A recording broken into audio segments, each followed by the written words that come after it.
partnering between a lot of the research hubs and incubators and research parks between Michigan and Ontario, and maybe that's a frontier that needs to be explored more, because I know Canada's doing some fantastic things. I read the magazine Site Selection, all those weird people that reads that, I'm sure you're familiar with it, and they had a profile of a lot of the exciting research parks that are developing in Canada, one in particular in Hamilton, Ontario, at McMaster University. And I know we have the research corridor that links the University of Michigan, Michigan State University, and Wayne State University. So I was wondering if there's been much exchange or work between those research clusters to help promote and move new products and services to promote jobs between the two countries.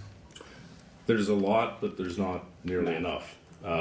It's episodic and it's not organized, I think it's safe to say, in any way by government. One of the functions we discharge in our office in Detroit is indeed to try to do some of that matchmaking and draw to the attention of folks in Canada opportunities in the U.S. that we become aware of in our 4 states, where folks are working on things that we have reason to believe there's a synergy, or vice versa.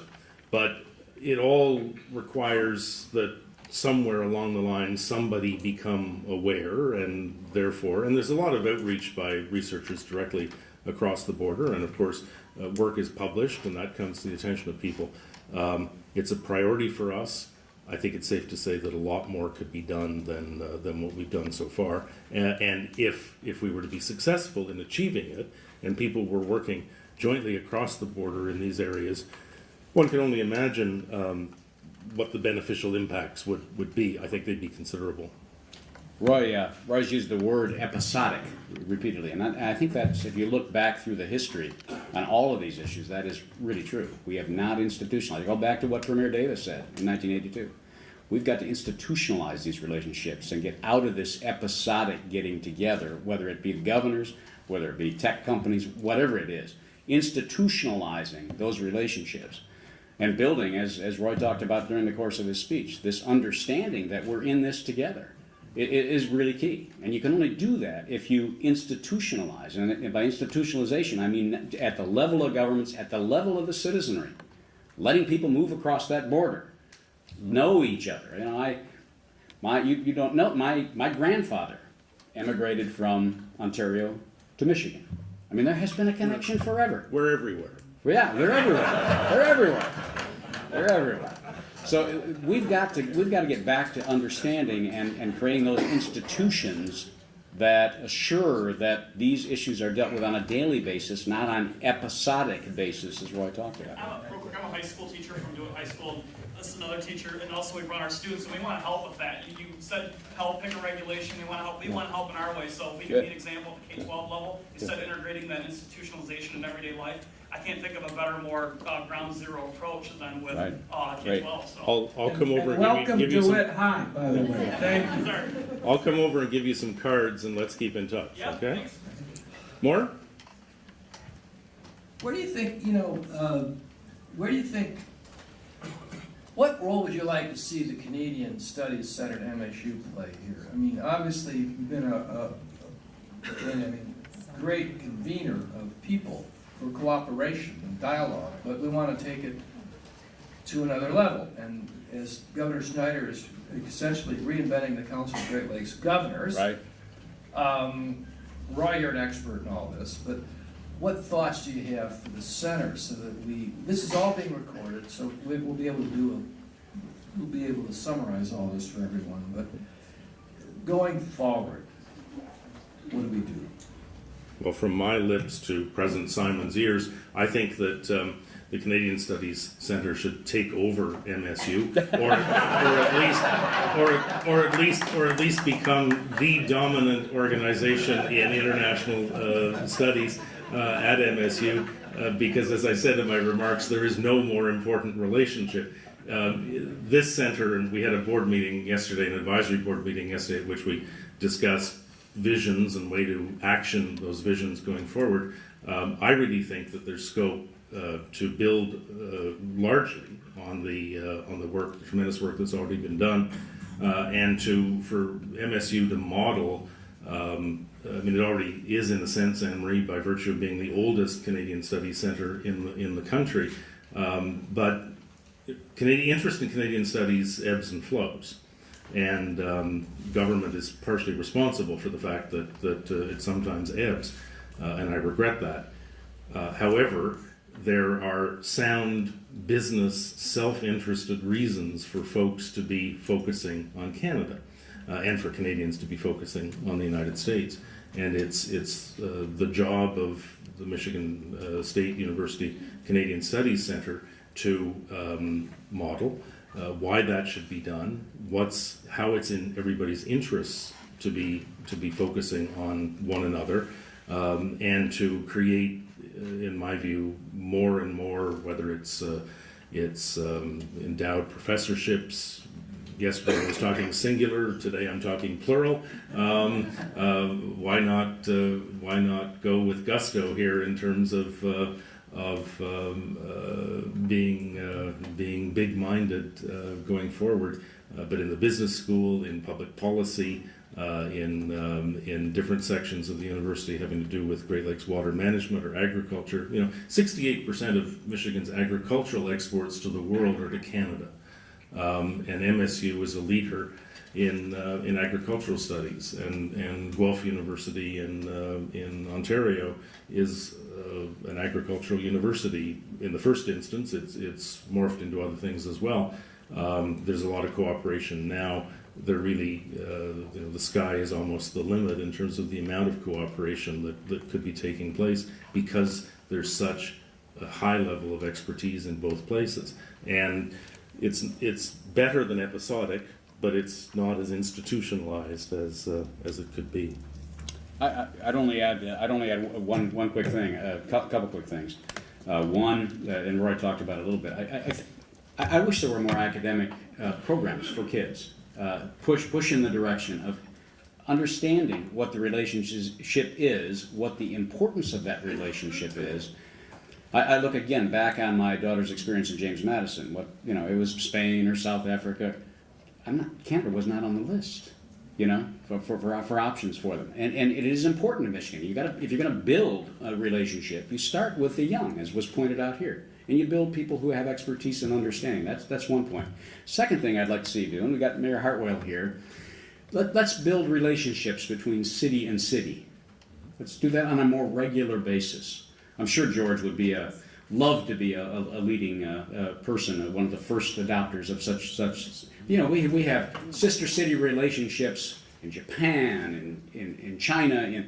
Why don't we have just sister city relationships with Canada, which is our largest partner in the economy? Why don't we do those kinds of things? So just a couple quick suggestions. Ed Wolking, Vice President of the Detroit Regional Chamber of Commerce. Okay, can I have a mic? I kind of lost half of my voice at the ballgame the other night. You going tonight, Ed? Gonna fly out? If somebody could put Would me you on go a out plane, to I'll be Oakland? there. Yeah, right. If you put me on a plane, I promise I'll go. The direct Lansing to Oakland flight, yes. I need to work on that. Write that down. I also work with Great Lakes Metro Chambers Coalition and Great Lakes Manufacturing Council, and happened to have a chance to be at the Council of Great Lakes Governors meeting at Mackinac, as Bill and Roy both were. And one of the distinct signals we picked up that was very overt is that the governors and the premiers are beginning to move beyond just working together on the lakes themselves and into the arena of economic competitiveness, Right. which we thought was an extremely important sign. And so what does that look like going forward in your views, beyond just the resolutions that were passed? And do you think that we can get this interactivity to a point where they have, like in the Southern Leadership Council and the Pacific Northwest Economic Region? Well, in the immediate run, Ed, it would mean, since I'm resolved to be provocative, it would mean that if legislation now before the Michigan Senate that would introduce government procurement preferences were to pass, the governor would veto it. But I'm sure Bill will do everything necessary to ensure that it doesn't pass. It actually would probably be in breach of Michigan's international trade obligations, and it certainly would be inconsistent with one of the resolutions that was passed at the Council of Great Lakes Governors. So Bill? Yeah.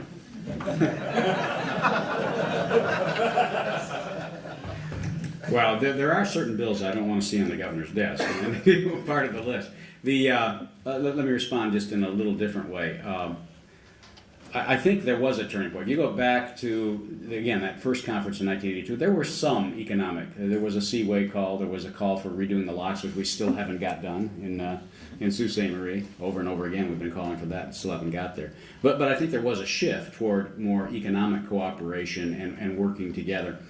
From Governor Snyder's perspective, he was just in Toronto. We were talking, this governor wants to move in the direction that Canada moved a while ago, and that is in the direction of public-private partnerships for infrastructure that will lead to development, will lead to economic activity.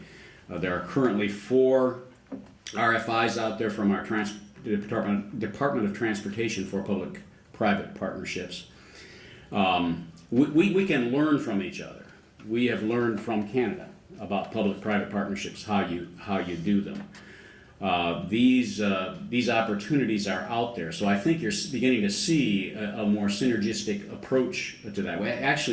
We just hired we have a grant from Harvard where public-private partnerships are being pushed. They have a grant from the Rockefeller Foundation to assist 8 states, Michigan being one of them, in developing public-private partnerships. We just hired a fellow, and she happens to be from Canada.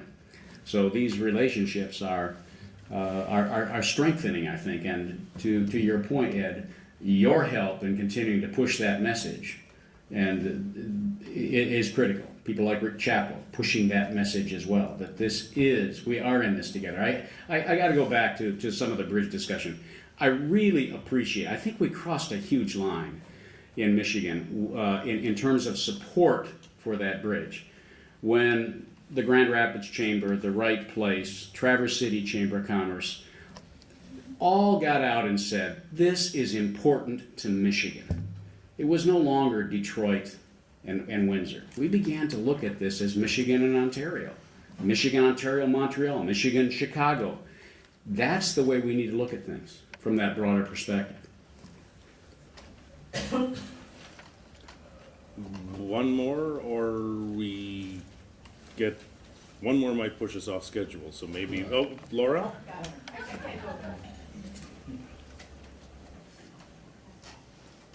Hi, I'm Laura Dawson from the Council of the Great Lakes Region. I was really inspired by both of sets of remarks. Bill, when you're talking about the importance of the region, what struck me is very few of us think of our living in a region. We think of living in Michigan, Ontario, Ohio. And some of the stuff that we're still talking about, though, is about being better international trading partners because we're in a region. And I'm sort of challenged to think of what would it be like to think of the region without a border. Mm-hmm. And one of the areas that is most challenging is labor mobility. Mm-hmm. In the NAFTA, we made it easier for highly skilled folks with university degrees to move back and forth. Your grandfather was able to move with a lot less trouble. My grandfather actually came from Detroit to Ontario. I don't think he had that much trouble. What can we do as a region, as Ontario and Michigan, so that an electrician, a construction worker, a pipe fitter, a welder can easily move from Sault Ste. Marie, Ontario to do a job in Sault Ste. Marie, Michigan, and vice versa? What needs to happen to make that border disappear for the movement of workers? Well, we got to get some money in the Homeland Security so that they can build those. Let me just give you a little example. The Lake Superior State College up in the Upper Peninsula is beginning to have some serious trouble. They lost another 100 students this year. A number of them were Canadian because those kids can't get across the border anymore in a timely fashion. So part of it is keeping the pressure on to. We're still facing on the international, on the crossing, the customs plaza question, and Washington's got to be part of the solution. And your help in getting us there, I think, is really critical. Roy, you want to add anything? I certainly endorse the notion of Washington stepping up and shouldering its share of the responsibility for this project. Their relatively small proportion will catalyze this massive investment and all of the jobs and then all of the job security that flows from that, and we hope that happens soon. Laura, I talked in my remarks towards the end about the disproportionate influence in the sense that each of Ontario and Michigan have or can exercise. And I think that this is precisely the kind of topic in which the two jurisdictions should be addressing their national governments and impressing upon them that we are a unity, that the economy doesn't stop at the border.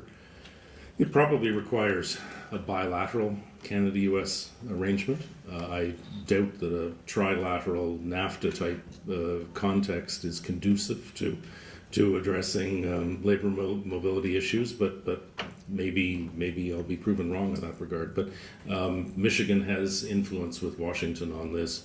Ontario has influence with the national government, and both should be exercising it, I think. And I'm thinking, Governor, that we probably should Yeah. stop there. Yeah. Thank you all.